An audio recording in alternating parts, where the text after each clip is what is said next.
Vielen Dank, Herr Präsident. Návrh smernice súčasnej smernice je určite dôležitý a je aj potrebný.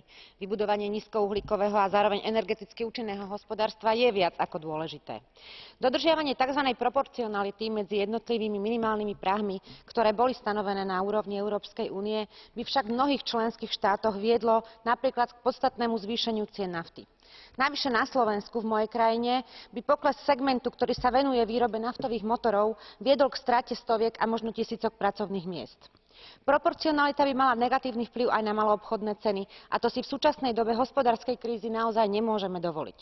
Pri tvorbe politík musíme myslieť najmä na to, aby sme obyvateľov Európskej únie čo najmenej zaťažovali zvýšenými odvodmi a poplatkami, ktoré nie sú absolútne nevyhnutné. Zamerajme sa preto radšej na veľké energetické spoločnosti, pán komisár, ktoré každoročne vykazujú vysoké zisky, a nezaťažujme zvýšenými odvodmi a poplatkami spotrebiteľov. Ďakujem.